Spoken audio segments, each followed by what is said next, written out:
সে অনেক দিন আগের কথা। ঘোর অন্ধকার রাত। নদীর ধারে দাঁড়িয়ে নাভিদ তার নৌকাটিকে শক্ত করে বাঁধছে। নৌকার হলুদ আর নীল পালগুলো বাতাসে দুলছে। এই অভিযানের জন্য সে বহুদিন ধরে প্রস্তুতি নিচ্ছিল, কিন্তু তার তো জানা ছিল না এই যাত্রায় তাকে মুখোমুখি হতে হবে এমন এক বিপদের যা ছিল তার কল্পনারও বাইরে। নাভিদের এই অভিযানের খবর ছড়িয়ে পড়েছিল সারা অঞ্চলে, আর এই খবর কানে গিয়েছিল দুই দুর্ধর্ষ ডাকাতের, জগা আর মিঠাই। তারা ডাকাতির পাশাপাশি জাদুবিদ্যায়ও পারদর্শী, আর মন্দ কাজ করতেই তাদের যত আনন্দ।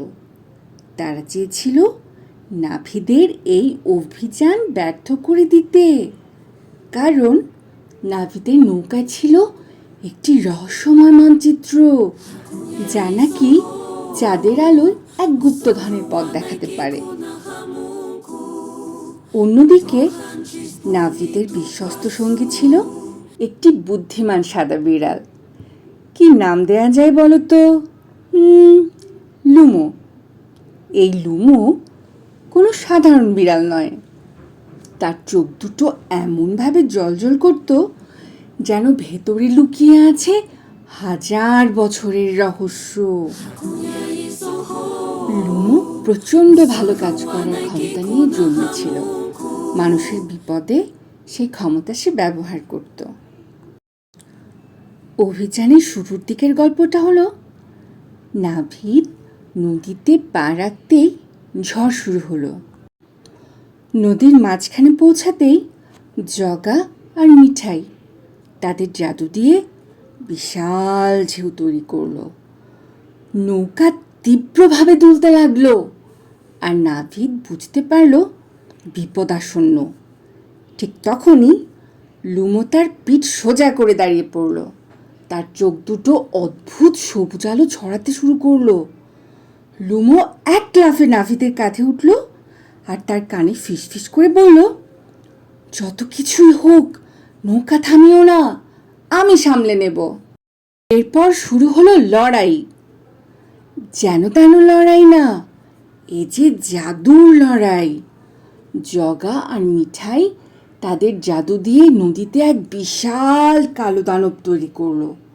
সেই দানব নাভিদের নৌকাটিকে ডুবিয়ে দিতে চাইছিল, কিন্তু লুমো বসে থাকার পাত্র নয়। সে তার লেজটি আকাশের দিকে তুলল, আর আকাশে জল জল করে উঠল একটি সাদা আলো।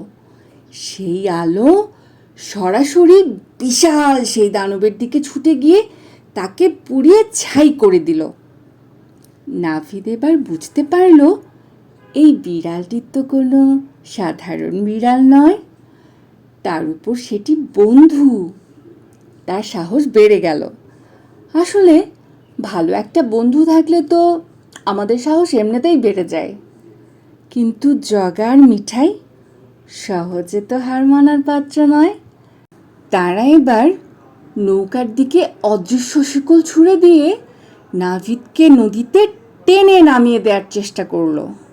ঠিক তখনই নদীর নিচ থেকে ভেসে উঠল এক বড় সড়ো ডলফিন। এটি ছিল নদীর ক্যাপ্টেন।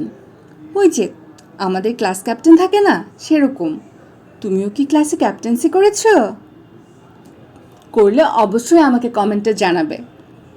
হ্যাঁ, তারপর লুমো আসলে আগে থেকেই ডেকে রেখেছিল সেই ক্যাপ্টেনকে। ডলফিনটি তার শক্ত লেজ দিয়ে শেকলগুলো ভেঙে ফেলল। এরপর নাভিদকে নিরাপদে নৌকায় তুলে আনলো। জগা আর মিঠাই এবার হেরে গিয়ে নদীর গভীরে ডুব দিয়ে পালিয়ে গেল। নাভিদ, লুমো আর ডলফিন বিজয়ী হলো।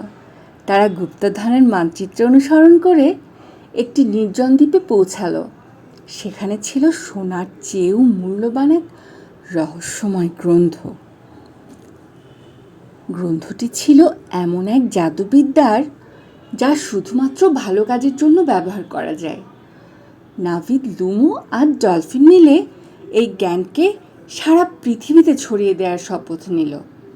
সেই রাতের পর থেকে নাভিদ আর লুমোকে কেউ আর সাধারণ নাবিক বলে চিনত না, তারা হয়ে উঠল নদীর কিংবদন্তি।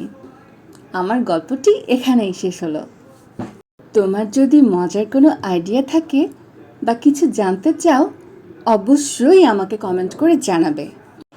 দেখো না, গল্প করতে করতেই নৌকাটি কেমন বানানো হয়েই গেল। আসলে কালো, এই যে নৌকাটি দেখতে পাচ্ছ, এই নৌকাটি তো সবাই বানাতে পারে। আর আমি এটার সাথে আরেকটু অ্যাড করে দিয়েছি দুটো পাল।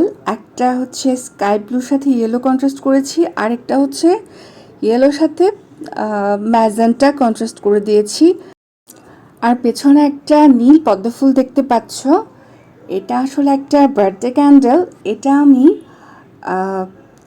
এখানে রেখেছি যাতে একটু সুন্দর দেখায়। আর দেখো কেমন একটা ওয়েভি একটা ভাইব আনার চেষ্টা করেছি ক্যামেরাটা একটু মুভ করে। ইনশাআল্লাহ বেঁচে থাকলে নেক্সট প্রজেক্টে আবার দেখা হবে তোমাদের সাথে। আল্লাহ হাফেজ।